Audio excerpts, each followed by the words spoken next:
ہی ضرورت ہے. عشق کی بات ہے. آدمی جس کے پیچھے مرتا ہے اس کی شکل چاہیے.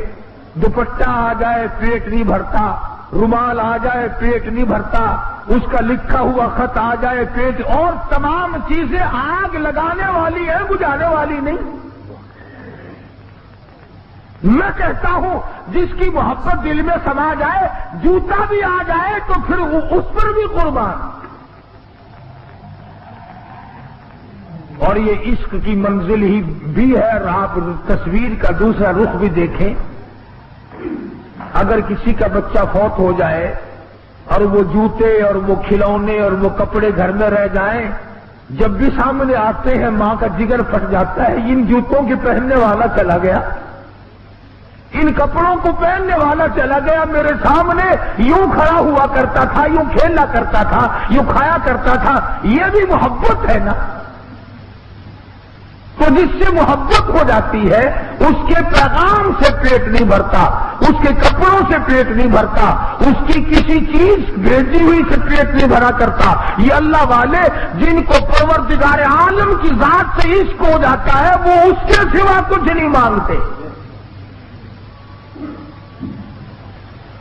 کیونکہ ایک قدم آگے بڑھ کر کے ویسے بیان کر دوں گا, یہ بات میرے مطلب کی ہے تمہارے مطلب کی ہے. بعض صوفی اولیاء کرام بڑے بزرگ یوں کہتے ہیں کہ جنت کے لیے عبادت کرنا شرک ہے. بعض اولیاء کرام تم تو ننگوں کو کہتے ہو نا پہنچی ہوئی سرکار, آؤ میں تمہیں بتلاؤں, یہ ہے لوگ پہنچے ہوئے جو یہ کہتے ہیں کہ ہمیں تو جنت نہیں چاہیے, نہ ہمیں دوزخ کا ڈر ہے نہ ہمیں جنت کا لالچ ہے. چنانچہ حضرت رابعہ بصری رحمت اللہ تعالی علیہا عورت ولی ہے, کسی نے دیکھا دیوانی قسم کی تھی, ایک ہاتھ میں آگ ہے اور ایک ہاتھ میں پانی کی گڈوی ہے اور پہاڑ کے دامن میں دوڑی دوڑی پھرتی ہے. کسی نے پوچھا رابعہ کیا ڈھونڈ رہی ہو؟ کہنے لگی جنت اور دوزخ کو تلاش کر رہی ہوں. جنت کو ڈھونڈ رہی ہوں اور دوزخ کو تلاش کر رہی ہوں, جہنم کو. کسی نے پوچھا کیا کرے گی؟ تو کہنے لگی لوگ مشرک ہو گئے, لوگ مشرک ہو گئے, شرک کرنے لگے. اس نے کہا کیسے؟ فرمانے لگی کہ جنت کے جو لالچ میں عبادت کرتے ہیں اور دوزخ سے ڈر کے عبادت کرتے ہیں. میں پانی لیے پھرتی ہوں, جہنم ملے تو آگ ڈال کر بجھا دوں, پانی ڈال کر ختم کر دوں, نہ دوزخ رہے نہ اس کا ڈر رہے.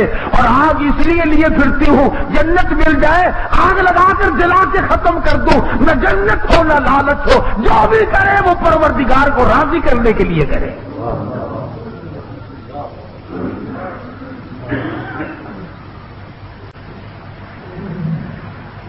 میں نے عرض کیا یہ ہمارے مطلب کی بات ہی نہیں, یہ تو بہت اونچے درجے کے لوگوں کی بات ہے. چنانچہ خواجہ حسن بصری رحمت اللہ علیہ بہت بڑے بزرگ تھے. جس واز میں رابعہ بصری نہ ہوتی تو مختصر واز فرما دیتے. ایک دن لوگوں نے عرض کر دیا حضرت ہم نے ایک اندازہ لگایا کہ وہ کیا, کہ جس واز میں رابعہ بصری نہ ہو آپ لمبا چوڑا واز ہی نہیں فرماتے. فرمایا ہاں, ہاتھیوں کی خوراک چمٹیوں کو نہیں ڈالی جا سکتی. فرمایا ہاتھیوں کی خوراک کیڑے مکوڑوں کو نہیں دی جا سکتی. ارے رابعہ کے پاس ہاضمہ موجود ہے, رابعہ کے پاس عقل موجود ہے, دماغ موجود ہے, عشق موجود ہے, سوز و گداغ موجود ہے, وہ ان تمام باتوں کو سمجھتی, تم کیا جانو. یہ تو بڑے اونچے مقام کی باتیں ہیں, ہم کیا سمجھیں گے جن کا کلمہ بھی صحیح نہیں, ہم کیا سمجھیں گے. آج تک فکر نہیں ہوا کہ میرا درود شریف ایسا نہ ہو کہ غلط پڑھتا ہوں میرے آقا میرے منہ پہ نہ مار دیں. آج تک نہ سوچا کہ میری نماز صحیح ہے یا غلط ہے. ساری عمر اسی سوچو بچار میں گزار دیا، اب ایک ایک کر کے 2 بناؤں، ایک مربع کے 2 بناؤں، ایک کارخانے کے 2 بناؤں، ایک دکان کی 2 بناؤں۔ فرمایا کلا، ہرگز ہرگز نہیں، کسی کی تمنا کبھی پوری نہیں ہوئی، کسی کی حسرت پوری نہیں ہوئی۔ کلا سوف تعلمون ثم کلا سوف تعلمون، خبردار ان قریب جان لو گے تو پھر خبردار تمہیں پتہ چل جائے گا یہ دنیا کسی کی نہیں، کسی نے کسی کا ساتھ دیا ہی نہیں، یہ کبھی کسی کی دنیا بنی ہی نہیں۔ تو پروردگار عالم جل شانہ نے تمام دنیا کو جھنجھوڑ دیا، انسانیت کے لیے لاہ عمل نازل فرما دیا۔ میرے محبوب صلی اللہ علیہ وسلم ہلاک ہو جائے، برباد ہو، تباہ ہو جائے، ڈوب کے مر جائے، ذلیل ہو جائے، وہ آدمی جو اپنی عادت کو نہ بدلے۔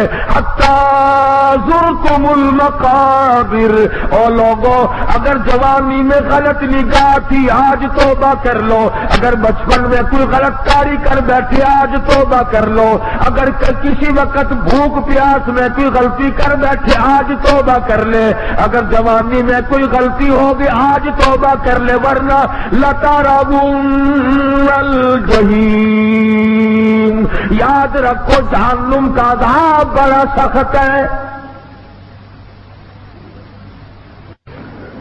عادت بدلو،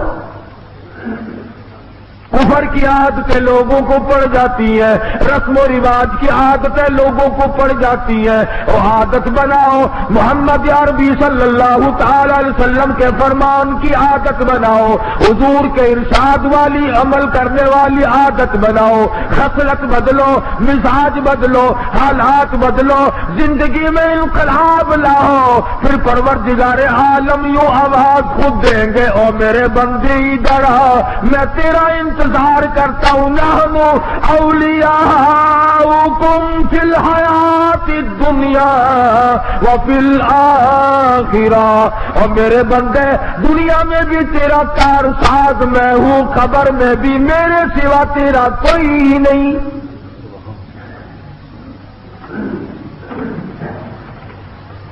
کتنی پیاری بیگم صاحبہ ہو، کتنا ہی پیارا بیٹا ہو، کتنا ہی پیارا لخت جگر نور نظر ہو، ہر آدمی اندھیری کوٹڑی میں لاکھوں من ہزاروں من مٹی کے نیچے رکھ کے آ جاتا ہے۔ پتا ہے کہ یہ وہ بیگم ہے جس نے کبھی چہرے پہ داغ نہیں پڑنے دیا، یہ وہ بیگم ہے کبھی اس کے کپڑوں میں سلوٹ نہ پڑی۔ آج سارا خاندان سب سے پیار کرنے والا شوہر دھڑا دھڑ مٹی پھینک رہا ہے، باپ اپنے بیٹے کے مٹی پھینکتا ہے، دوست اپنے دوست کے اوپر مٹی پھینکتے ہیں، شاگردوں نے استاد پہ پھینکی۔ www.shahideislam.com شمار بیماریاں ایسی ہیں کہ دوسروں کو بتانے کی ضرورت ہی نہیں پڑتی، اگر خود آدمی احساس کر لے تو خود ہی احساس ہو جاتا ہے کہ میرے اندر یہ عیب موجود ہے۔ چنانچہ اسی کو مجذوب علی رحمت کہتا ہے کہ بظاہر تو ہر شے میں بے حد صفائی، بظاہر تو ہر شے میں بے حد صفائی، مگر دل میں ہے گندگی انتہائی۔ دروازے پہ بڑا روغن ہے، بڑا رنگ ہے، دیواروں پہ بڑا روغن ہے، چھت پہ بڑا روغن ہے، فرش بڑا سنگ مرمر کا ہے، کپڑے بڑے صاف ہیں، چہرہ بڑا صاف ستھرا ہے، مگر قرآن کریم کہتا کلا بل ران علی قلوبہم ما کانوا یکسبون، چہرہ نہ دیکھو، میں خدا کہتا ہوں اندر سے دل بڑا کالا ہے، اندر بڑا کالا ہے۔ یہ وہ زنانی ہے جس نے اپنے اور پرائے مرد میں کبھی پہچان نہ کی، یہ وہ بغیرت ہے جو پیسوں کے پیچھے اپنی آبرو کا سودا کرتی ہے، یہ وہ مرد ہے جو اب ایمان کے اپنے کا سودا کرتا ہے پیسوں کے پیچھے۔ انسان سوچ لے تو تھوڑی سی دیر میں یہ سب کچھ سمجھ میں آ سکتا ہے۔